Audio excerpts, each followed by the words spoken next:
開始聽到樂施會青年毅行者培訓計劃嘅時候，我已經有興趣參加㗎啦。不過作為一個中六嘅學生，我都有諗過會唔會專心備戰 DSE 會比較好，同時又擔心自己會唔會唔夠時間去兼顧讀書同埋訓練。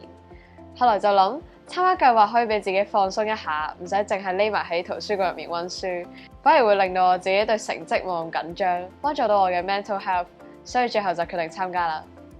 之前喺新聞見過毅行者嘅活動，所以我覺得呢個計劃好特別，希望挑戰自己成為青年毅行者。以前小學好少做運動，疫情期間先開始同屋企人去行山，所以參加計劃對我嚟講都充滿挑戰性。除咗想鍛鍊身體、增加我對行山同埋運動嘅興趣之外，我都希望可以認識到香港唔同嘅山同埋其他學校嘅同學，同佢哋成為朋友。參加呢個計劃之前，我每個星期六都好頹，瞓到黃朝白晏先肯起身，加上學校嘅職務都比較多，所以放學都冇留時間俾自己參加活動。見到青年毅行者幾乎每個星期六都有活動，可以督促自己早啲瞓覺、早啲起身。訓練嘅時候都可以俾自己暫時放低學校繁重嘅職務啦，同埋學業去放鬆下。青年毅行者培訓計劃每個月大概上2至3堂，每次行7或者8公里以上嘅山，有時仲有啲體能堂。本來我都好少做運動，所以一開頭嘅訓練對我嚟講都比較吃力。隊友們見到我攰嗰陣時都會鼓勵我，同埋就翻我嘅進度。教練亦都會教一啲我平時冇接觸到嘅技能，去令我行輕鬆啲。見到行山姿勢唔啱或者望落唔舒服嗰陣時，教練都會主動矯正翻我，同埋俾糖我補充能量，令我更有動力去繼續參加呢個計劃。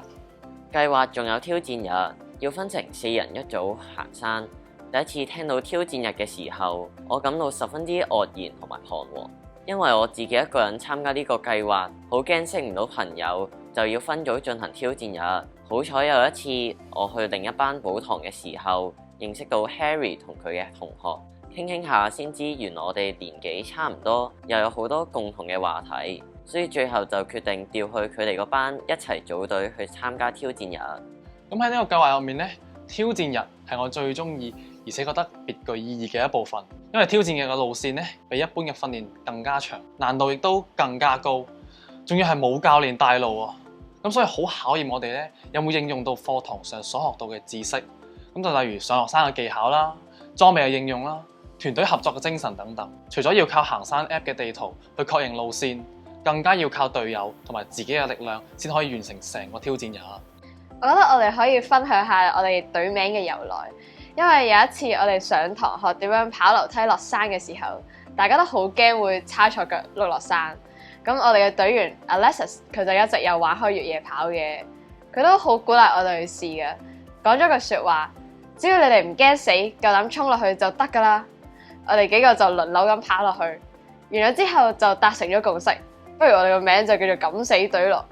意思就係我哋唔驚死咁跑落山。不過當然，我哋都有好好咁保護自己，時刻記住安全至上，用教練教我哋嘅跑姿，安全咁跑落山。參加呢個計劃之前，我基本上每一日都有校隊訓練，每一日都係8、9點先做功課，凌晨1、2點先瞓覺，好大壓力。呢個計劃令我可以遠離繁忙嘅生活，喺大自然之中真正停落嚟，放鬆心情，釋放壓力。除咗幫到我調整身心健康，我亦都學識時間管理。我會預先安排好溫書同埋休息嘅時間，訓練前一日會早啲瞓，提早準備好訓練嘅裝備。訓練初期，我因為體能比較差，所以經常落後。但經過訓練之後，令我明白到原來自己一日未到極限，都仲可以繼續堅持落去。呢個諗法增強咗我嘅抗逆力。而家就算遇到困難，都唔會輕易放棄，提醒自己將佢轉化為經驗。堅持落去之後，就會發現原來好多時候係自己唔想做，而唔係做唔到。改變咗呢個諗法之後，我就安排咗更加多嘅運動目標俾自己去完成，建立健康嘅生活習慣。我覺得參加計劃以嚟，我就變得更加勇敢嘗試，而抗壓力都提升咗好多。因為每次行山其實都係挑戰緊自己嘅極限，每次覺得自己行唔落去嘅時候咧，都會發現自己最終都係到達到終點。慢慢咁我面對壓力，跟住遇到挫折嘅時候，我就會開始識得提醒自己，呢一刻我做唔到唔緊要，但只要我慢慢試，我就有機會成功。即使有時可能會對成績感到有啲焦慮，但我都會 keep 住提自己，成績並唔係一切，要識得欣賞自己嘅唔同特質，例如勇敢、積極同埋主動。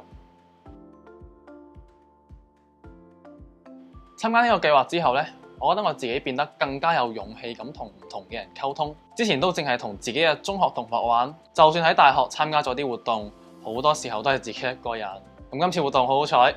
Yannis 就嚟揾咗我組隊，大家都係差唔多年紀嘅人呢。咁行山嘅時候喺度聊我喺度吹水啦。咁久而久之呢，咁我就多咗嘢講喎。咁我依家啲 friend 咧都話我唔會好似個 NPC 咁無聊。咁作為一位青年毅行者咧，咁我希望自己喺未來有面對困難嘅勇氣，喺面對逆境嘅時候，我可以同其他人講，我有勇往直前、永不放棄嘅精神。我覺得青年毅行者其中一個最重要嘅特質一定係毅力，因為無論係喺訓練定係挑戰日嘅路程都好長啦，就唔可以一下子好似短跑咁攻頂，而係需要留力甚至係中途休息嘅長跑。經過呢一年嘅訓練，我學識點樣面對體能嘅不足同埋身心上面嘅不適。我希望可以將呢份毅力延續喺我嘅生活上面，因為人生係一場長跑，要一直同自己講唔可以放棄嘅同時，都要 balance 到留翻時間俾自己休息。經過一年嘅訓練，我最深刻嘅經歷係同隊友互相扶持，一齊行過艱難嘅路段。我希望可以將呢種精神帶到去生活度，面對困難嘅時候都可以互相幫助。另外，我都想繼續培養早睡早起同埋行山嘅習慣，令自己喺忙碌中都可以保持身心健康同平衡。我希望可以繼續參加青年毅行者培訓計劃，甚至擔任唔同嘅角色，將今年學到嘅知識同埋精神傳俾其他人。喺佢哋覺得攰同埋想放棄嘅時候，成為鼓勵佢哋繼續前進嘅動力。